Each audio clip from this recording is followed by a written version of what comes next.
Olá, pessoal! Eu resolvi fazer um áudio das últimas 4 diretrizes da PENAM, porque na conferência sobre PENAM eu expliquei até a diretriz de qualificação da força de trabalho. Então, eu resolvi fazer um áudio sobre essa diretriz e sobre as diretrizes restantes que não deu para explicar presencialmente para vocês na conferência. Mas lembrando que todas as diretrizes, toda a conferência, conforme está postado no Info Online, irá cair, irá ser cobrada na prova, certo? Então, aqui só é um complemento para auxiliar na explicação das últimas diretrizes que eu não falei em sala. Falando da última diretriz que eu falei na conferência, então, a gente tem a diretriz 6, que é de qualificação da força de trabalho. Então, essa diretriz, ela fala principalmente da questão dos profissionais de saúde, da valorização da força de trabalho na área da saúde. Então, é muito voltado para a qualificação desses profissionais de saúde, voltados para as necessidades de saúde, de alimentação e nutrição da população. Ou seja, que cada vez mais os profissionais de saúde saibam lidar com essas necessidades relacionadas à nossa área. E aí tem que se considerar, a PENAM ela coloca que o processo de trabalho em saúde, ele é um eixo estruturante para organizar a força de trabalho, né?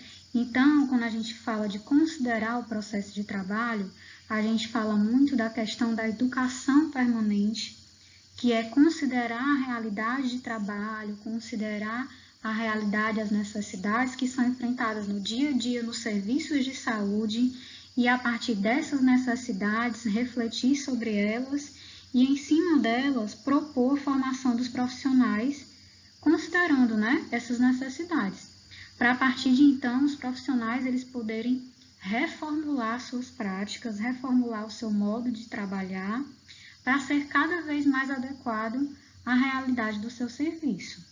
Então, isso reflete na educação permanente. Outro ponto também que essa diretriz fala é da qualificação dos vínculos de trabalho. A gente sabe que hoje em dia é muito comum os profissionais eles não terem vínculo trabalhista, serem contratados apenas por uma forma de contrato, por uma seleção temporária, Então, a diretriz ela coloca que se é preciso fortalecer as ações de alimentação e nutrição da população, também é preciso fortalecer o vínculo de trabalho dos profissionais de saúde, que esses profissionais eles construam carreiras, que ao longo do trabalho deles eles possam ascender dentro do trabalho e terem estabilidade nesse trabalho, para que realmente as ações elas sejam efetivas. Tá? Então, exemplos de execução dessa diretriz. A gente mencionou aqui a educação permanente, de reflexão da prática. Então, um exemplo de execução dessa diretriz é proporcionar a realização de consultas compartilhadas. E tem tudo a ver com aquela ferramenta do MASP que a gente comentou na aula passada, que é o apoio matricial. Quando eu promovo uma consulta compartilhada, um profissional aprende com o outro, repensa a sua prática, reformula essa sua prática e isso produz educação permanente. E isso faz com que qualifique a força de trabalho desse profissional. Outro exemplo de execução é a promoção de cursos de graduação e pós-graduação na área de nutrição para a formação de profissionais. Inclusive, os cursos de graduação, eles terem, uma maior abordagem para o SUS, para as ações de alimentação e nutrição dentro do SUS e, consequentemente, para a PENAM.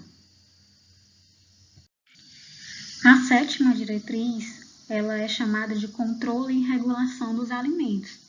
Então, essa diretriz, ela fala que a garantia da inocuidade, da qualidade nutricional dos alimentos, prevenindo riscos à saúde, deve ser um ponto que deve fazer parte da agenda da alimentação e nutrição, dentro do serviço de saúde. Então, ela coloca que é preciso garantir essa prevenção de riscos durante toda a cadeia produtiva dos alimentos, desde a colheita, processamento, comercialização, abastecimento, até a chegada à mesa, né? Aquele alimento, quando ele chega à mesa dos consumidores, deve existir todo um controle, né, da qualidade desses alimentos. Então, essa diretriz, ela é a diretriz que mais está relacionada diretamente com a vigilância sanitária, né? E aí ela coloca também como exemplos de quando você traz, né, quando você tem boas práticas agrícolas, boas práticas de fabricação, boas práticas nutricionais, aplica o sistema de análise de perigos e pontos críticos de controle APPCC, você potencializa e assegura ações de proteção à saúde do consumidor. Essa diretriz, ela também, quando se fala de controle e regulação, né, não é somente o controle higiênico sanitário, como a gente está falando aqui, a gente vai ver mais adiante. Então, essa diretriz, controle e regulação de alimentos, inclui o monitoramento da qualidade dos alimentos, como eu falei no slide passado, né? Mas quando a gente também fala de regulação, de controle, também envolve a questão de haver um controle da rotulagem nutricional, regulação em relação à legislação que existe em torno do que se fala de rotulagem nutricional, exigência, né, de obrigatoriedades que devem existir nos rótulos, certo? E também inclui um monitoramento da publicidade e propaganda dos alimentos, né? Isso também é controle e regulação dos alimentos. E aí um exemplo de execução dessa diretriz é exigir a adequada rotulagem de alimentos, né? Por exemplo, a questão de no rótulo ter todos os ingredientes, né? Seguir todas as normas que a Anvisa coloca, de colocar a questão de alegar, né, propriedades que o produto ele pode vir apresentar. Então, esses 3 pilares que eu falei, né, monitoramento da qualidade sanitária e nutricional, rotulagem nutricional e monitoramento da publicidade e propaganda, são os 3 pontos principais dessa diretriz. A diretriz 8, ela fala sobre pesquisa, inovação e conhecimento em alimentação e nutrição. Então, ela fala que, qual é o foco dessa diretriz, né? É a questão de divulgação do que se tem, né? De dados, de estudos relacionados ao campo da alimentação e nutrição. Então, ela fala que nós, enquanto base de dados, né, no nosso país, nós temos o próprio SISVAN, né, que é o Sistema de Vigilância Alimentar e Nutricional, que foi citado lá na 3ª Diretriz de Vigilância Alimentar e Nutricional, e temos também pesquisas periódicas de base populacional, nacional e local, né? A gente tem as pesquisas de orçamento familiar, POF, tá, como um exemplo. Então, tanto o SISVAN como essas pesquisas, né, essa diretriz ela fala que eles devem ser mantidos, né, deve existir um fortalecimento dessas ferramentas. Por quê? Porque no caso do SISVAN, o SISVAN ele vai proporcionar ter acesso a dados, né, para saber como é que está o diagnóstico nutricional da população. Então, com esses dados, eu posso produzir estudos. Eu posso analisar esses dados, eu posso quantificar esses dados, classificar esses dados e produzir estudos e divulgar esses estudos. Quando eu faço isso, eu estou contemplando essa 8ª diretriz, que é a de pesquisa, inovação e conhecimento, né? E quando eu fortaleço as pesquisas que já existem, né, tanto utilizando essas pesquisas em outros estudos, como divulgando essas pesquisas, ou então proporcionando subsídios para que essas pesquisas elas aconteçam, elas continuem ocorrendo, eu estou fazendo essa 8ª diretriz, certo? Então, é importantíssimo fortalecer essas ferramentas para que, a partir desses estudos, os gestores eles possam definir como é que vai ser, né, a atenção nutricional no SUS, como é que ele vai organizar as ações de alimentação e nutrição no SUS, com base no que é produzido em pesquisa. Então, um exemplo de execução dessa diretriz é quando a gente publica resultados de estudos, né, em congressos, em revistas científicas, quando vocês participam, por exemplo, né, dos encontros da Unifor e apresentam estudos que vocês realizam dentro do nosso curso de nutrição, vocês estão promovendo inovação em conhecimento na área de alimentação e nutrição. E vocês estão proporcionando que outras pessoas tomem conhecimento dos estudos de vocês e elas possam, a partir desse conhecimento, agregar, né, novos conhecimentos e aprimorar e ajudar no planejamento das ações de alimentação e nutrição. A nona e última diretriz da PENAM é cooperação e articulação para a segurança alimentar e nutricional, a SAN, né? Que vocês viram na conferência de política de SAN. Então, a gente sabe que segurança alimentar e nutricional tem um conceito muito abrangente, né? Como foi visto na política de SAN. Ela envolve a questão do acesso regular e permanente aos alimentos, né? Em quantidade, em qualidade, suficientes para cada pessoa, né? Que tenha essa qualidade desde a produção até o acesso, né? Até ter o acesso direto a esse alimento, que não prejudique as outras necessidades básicas, que seja sustentável. Então, quando a gente fala de um conceito ampliado dessa forma, né? Se tem a ideia de que precisa ter uma cooperação, uma articulação para que haja segurança alimentar e nutricional, visto que somente o setor saúde não consegue dar conta, né? Então, essa diretriz, ela fala principalmente da importância da intersetorialidade para se conseguir produzir segurança alimentar e nutricional, que o setor saúde precisa se articular com outros setores, precisa haver relação com a questão também socioeconômica da população. Então, ele coloca algumas ações que devem ser destacadas nessa diretriz, como a melhoria da saúde e nutrição das famílias que são beneficiárias de programas de transferência de renda, como, por exemplo, o Bolsa Família, né?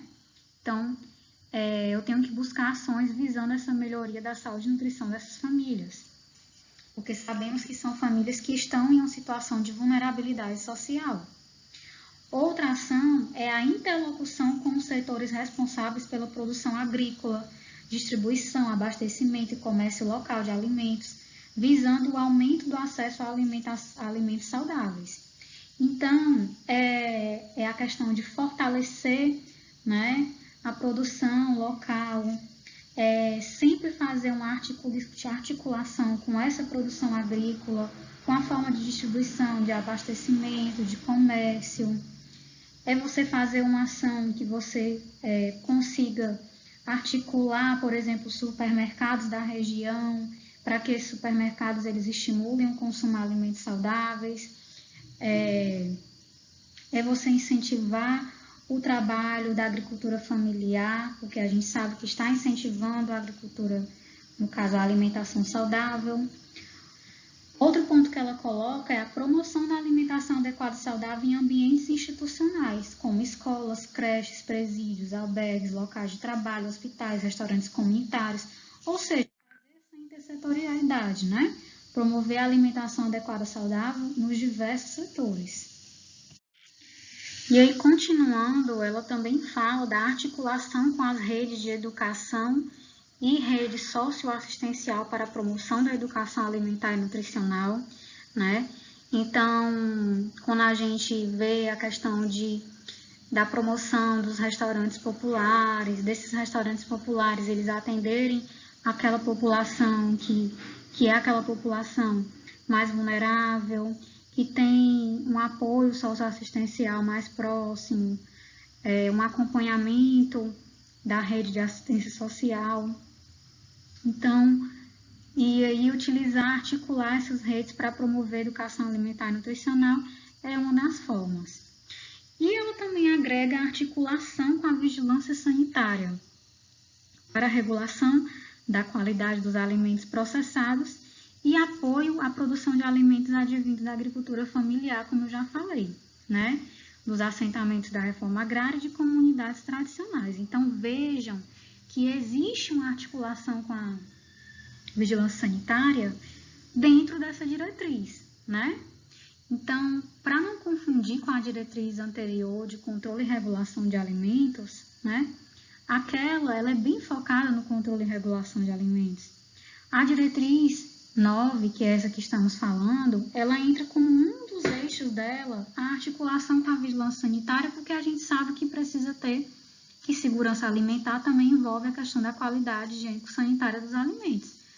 Mas vejam que é algo muito mais abrangente, né? É uma articulação, um apoio à produção de alimentos advindos da agricultura familiar. Então, é algo muito mais abrangente, certo? E aí, como exemplos de execução dessa diretriz, a gente tem o próprio Programa de Agricultura Familiar, o Programa 1 milhão de cisternas, que é um programa que capta a água das chuvas para aquela população, né, que geralmente vive no semiárido, que não tem acesso adequado à água, e aí promove esse acesso à água, já que a água também faz parte de segurança alimentar e nutricional. E programas de distribuição de sementes para os pequenos produtores, né? Estimulando a questão da produção agrícola de forma que não impacte na cadeia alimentar, né? Que a gente sabe que o uso de sementes, né? Que são sementes modificadas, gera um impacto maior, prejudica todo o equilíbrio da cadeia alimentar. Então, para vocês verem como realmente essa diretriz ela é bem abrangente e mostra o caráter dela intersetorial, é quando você vê as inúmeras possibilidades de articulação intersetorial que o Ministério da Saúde, enquanto setor saúde, precisa estabelecer para poder realmente garantir segurança alimentar e nutricional, já que o conceito é um conceito que é muito abrangente. Então, precisa se articular com assistência social, educação, meio ambiente, ciência e tecnologia, cultura e dentre outros setores. Então, sempre que vocês virem essa diretriz, se lembrem que é uma diretriz que envolve muito a articulação com os demais setores, além do setor saúde. Finalizando, para que a PENAM ela seja colocada em prática, né? O Ministério da Saúde, no nível federal, como as secretarias estaduais de saúde, as secretarias municipais de saúde, ou seja, os 3 âmbitos, né, nível municipal, estadual e federal, devem ter responsabilidade sobre as ações de alimentação e nutrição, devem atuar em conjunto para viabilizar o alcance de todo o propósito da PENAM, para que realmente ocorra, né, o desenvolvimento dessas diretrizes que a PENAM coloca. Então, a gente finaliza a conferência de PENAM. Essas foram as referências utilizadas durante toda a conferência, do início ao fim. Mas o foco principal mesmo é a última referência que a gente traz, que é a própria PENAM de 2012, que foi postada para vocês no Unifam Online, aquela da capa laranja. Então, é nela que traz todas as diretrizes e toda a questão também, com a contextualização, né, que a gente fez no início da conferência, para que se tivesse a atual PENAM de hoje. Então, é isso.